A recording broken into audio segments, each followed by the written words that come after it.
Good morning, everybody. Welcome back if you've been here before. Welcome if you haven't. So, it's Monday. I don't know how in the world it's Monday already, but it's Monday, and I'm on my way back to work.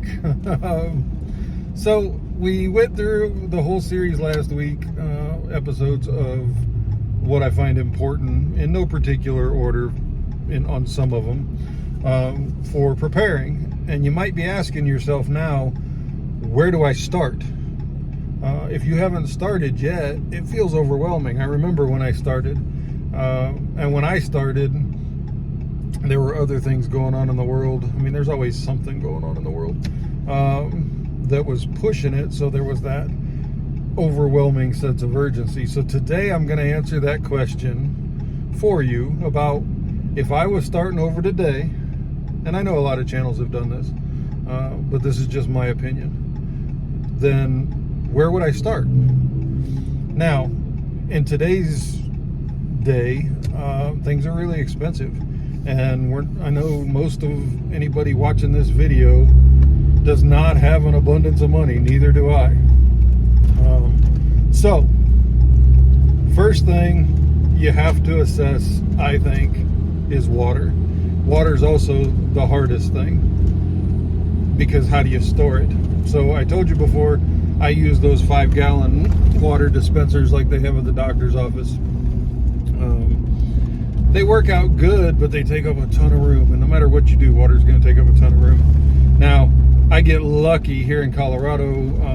The whole town or city, whatever you want to call it, where I'm at, has an irrigation system where it branches off the Colorado River. So I've got a very large body of water, running water river that runs behind my backyards that I can actually pull water from as long as I can filter it. Not everybody has that. And also think about, if you don't have water near you, you're going to have to carry it from wherever you're bringing it in a long-term scenario. So, of course, have some water bottles in the house to start with. You can buy gallon jugs at the grocery store, still for like $1, or Sam's Club or Walmart or whatever. So there's no excuse not to have those.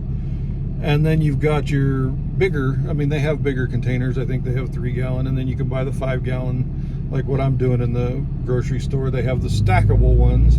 I haven't done the stackable ones yet.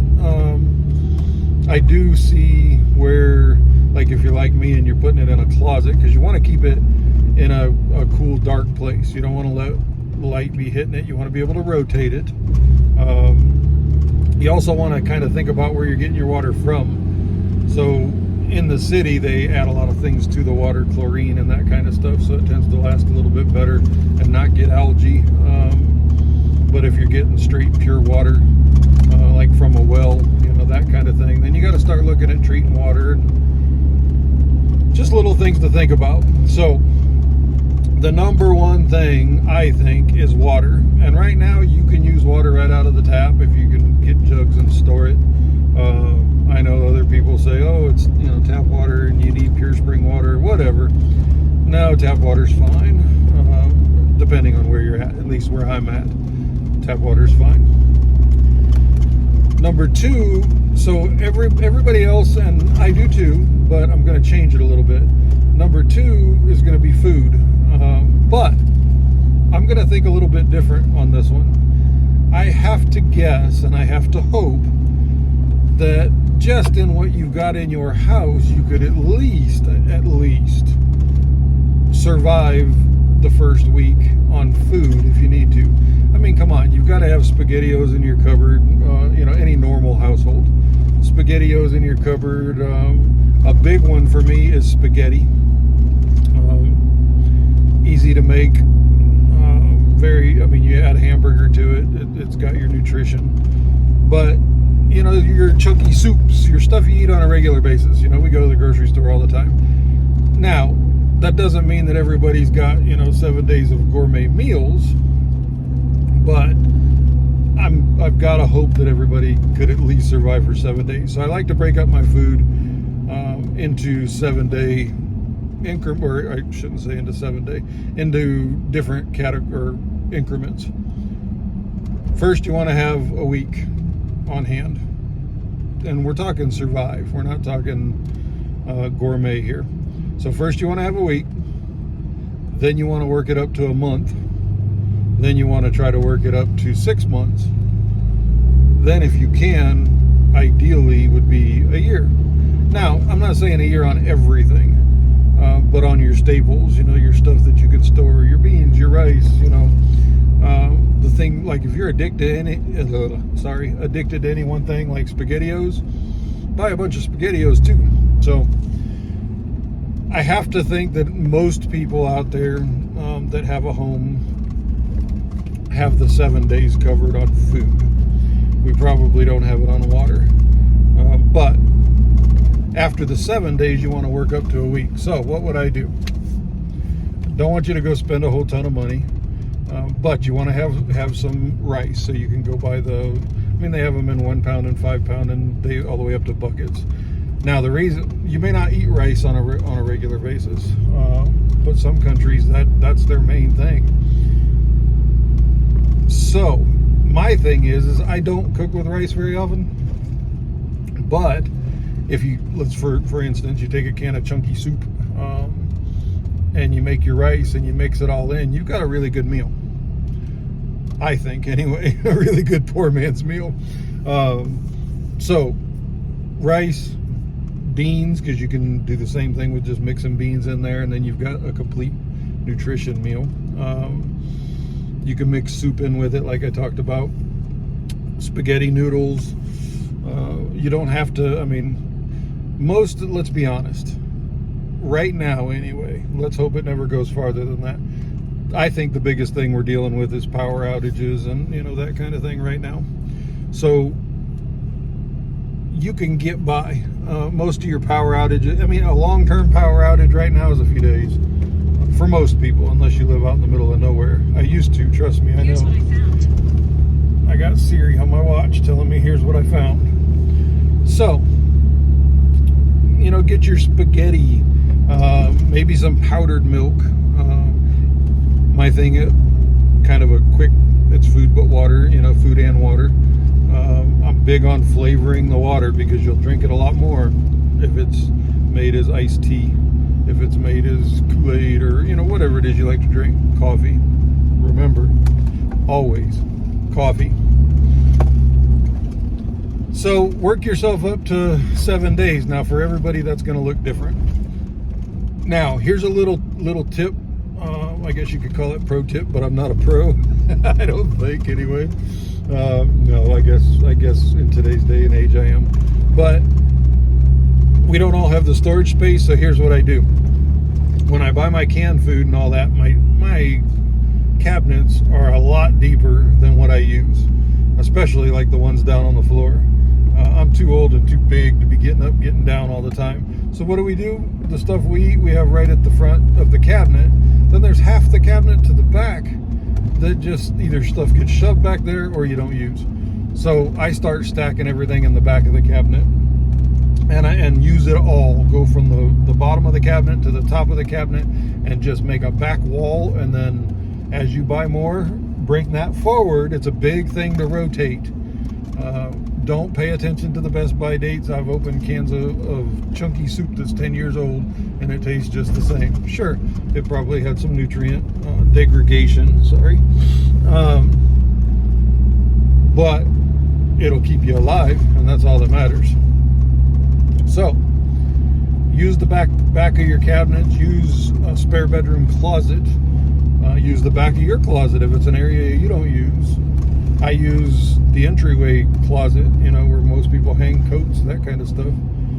So go through and just kind of assess those areas. Whatever you do, if you don't have a climate controlled garage, don't keep your water out there. My garage gets way too hot and freezes, way too hot in the summer and freezes in the winter. So be real careful. So I use a spare bedroom. My kids are all moved out now, so I use a spare bedroom closet for water. If you can't keep it from getting too hot and too cold. Lastly, I'm going to go with fire. Now, you have to be able to cook. So there's a lot of things that go, and I'll branch another video off on all the different cooking things. I want to start doing some tests on things like that.